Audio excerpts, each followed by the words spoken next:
श्री गणेशाय नमः।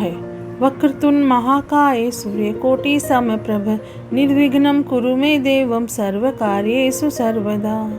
अब हम गणेश जी का नाम लेकर शिव पुराण प्रारंभ करते हैं। ओम नमः शिवाय, ओम नमः शिवाय, ओम नमः शिवाय। भोले बाबा को, शंकर भगवान को कोटि कोटि प्रणाम। शिव पुराण में श्री रुद्र संहिता के तृतीय खंड में 46वां अध्याय प्रारंभ करते हैं। शिव का परिछन व पार्वती का सुंदर रूप देख प्रसन्न होना। ब्रह्मा जी बोले, नारद भगवान शिव सबको आनंदित करते हुए प्रसन्नता पूर्वक अपने गणों, देवताओं, सिद्ध मुनियों तथा अन्य लोगों के साथ गिरिराज हिमालय के धाम में गए। हिमालय की पत्नी मैना भी अंदर से शिवजी की आरती उतारने के लिए सुंदर दीपकों से सजी हुई थाली लेकर बाहर आई। उस समय उनके साथ ऋषि पत्नियां तथा अन्य स्त्रियां भी मौजूद थी। भगवान शिव का मनोहर रूप चारों ओर अपनी कांति बिखेर रहा था। उनकी शोभा करोड़ों कामदेवों के समान थी। उनके प्रसन्न मुखारबिंद पर 3 नेत्र थे। अंग कांति चंपा के समान थी। शरीर पर सुंदर वस्त्र और आभूषण उनके व्यक्तित्व में 4 चांद लगा रहे थे। उनके मस्तक पर सुंदर चंद्र मुकुट लगा था। गले में हार तथा हाथों में कड़े तथा बाजूबंद उनकी शोभा बढ़ा रहे थे। चंदन, कस्तूरी, कुमकुम और अक्षत से उनका शरीर विभूषित था। उनका रूप दिव्य और अलौकिक था, जो अनायास ही सबको अपनी ओर आकर्षित कर रहा था। उनका मुख अनेकों चंद्रमाओं की चांदनी के समान उज्जवल और शीतल था। ऐसे परम सुंदर मनोहर रूप वाले दामाद को पाकर हिमालय पत्नी मैना की सभी चिंताएं दूर हो गई। वे आनंद मग्न होकर अपने भाग्य की सराहना करने लगी। शिवजी को दामाद बनाकर स्वयं को कृतार्थ मानने लगी और अपनी पुत्री पार्वती, अपने पति हिमालय तथा अपने कुल को धन्य मानने लगी। उस समय प्रसन्नता पूर्वक वे शिवजी की आरती उतारने लगी। आरती उतारते हुए देवी मैना सोच रही थी कि जैसा पार्वती ने महादेव जी के बारे में बताया था, ये उससे भी अधिक सुंदर है। इनका रूप लावण्य तो चित्त को प्रसन्नता देने वाला तथा समस्त पापों और दुखों का नाश करने वाला है। विधि पूर्वक आरती पूरी करने के पश्चात मैना अंदर चली गई।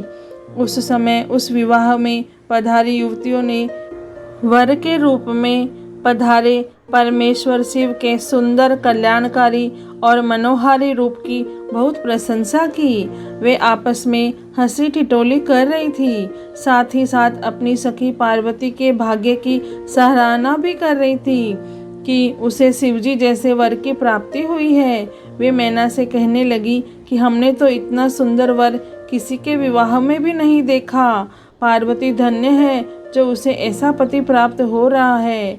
भगवान शिव के सुंदर मनोहारी रूप के दर्शन करके सब देवताओं सहित ऋषि मुनि बहुत प्रसन्न हुए। गंधर्व भगवान शिव के यश का गान करने लगे तथा अप्सराएं प्रसन्न होकर नृत्य करने लगी। उस समय गिरिराज हिमालय के यहाँ आनंद ही आनंद था। हिमालय ने आदर पूर्वक मंगलाचार किया और मैना सहित वहाँ उपस्थित सभी नारियों ने वर का परिछन किया तथा घर के भीतर चली गई।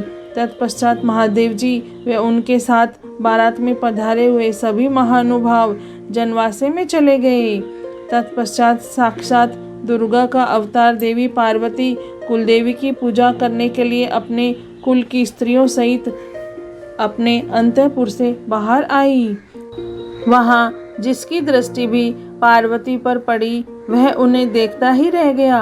पार्वती की अंग कांति नील अंजन के समान थी। उनके लंबे, घने और काले केस सुंदर चोटी में गूंथे हुए थे।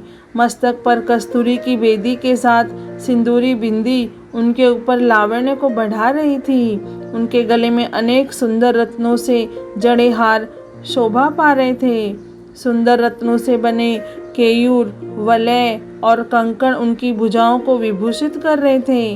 रत्नों से जड़े कानों में कुंडल दमकती शोभा से उनके गालों पर अनुपम छवि बना रहे थे। उनके मोती के समान सुंदर एवं सफ़ेद दांत अनार के दानों की भांति चमक रहे थे। उनके होठ मधु से भरे बिंब फल की तरह लाल थे। महावर पैरों की शोभा में वृद्धि कर रही थी। उनके अंगों में चंदन, अगर, कस्तूरी और कुमकुम का अंगराग लगा हुआ था। पैरों में पड़ी पाजेब से निकली घुंघरुओं की रुनझुन की आवाज़ कानों में मधुर संगीत घोल रही थी। उनकी इस मंत्रमुग्ध छवि को देखकर सभी देवता उनके सामने नतमस्तक होकर जगत जननी पार्वती को भक्ति भाव से प्रणाम कर रहे थे। उस समय भगवान शिव भी उनके इस अनुपम सौंदर्य को कनखियों से देखकर हर्ष का अनुभव कर रहे थे। पार्वती के अनुपम रूप को देखकर शिवजी ने अपनी विरह की वेदना को त्याग दिया। पार्वती के रूप ने उनको मोहित कर दिया था। इधर पार्वती ने कुल देवताओं की प्रसन्नता के लिए उनका विधि विधान से पूजन किया। तत्पश्चात वे अपनी सखियों और ब्राह्मण पत्नियों के साथ पुनः महल में लौट आई। उधर मैं, विष्णु जी व भगवान शिव अपने अपने स्थान पर ठहर गए।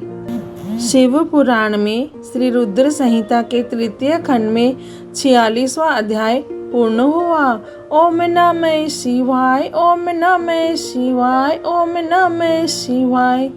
हे भोलेनाथ, हे शिव शंभु, हे माता पार्वती, आपको कोटि कोटि प्रणाम और कोटि कोटि धन्यवाद। जय भोलेनाथ।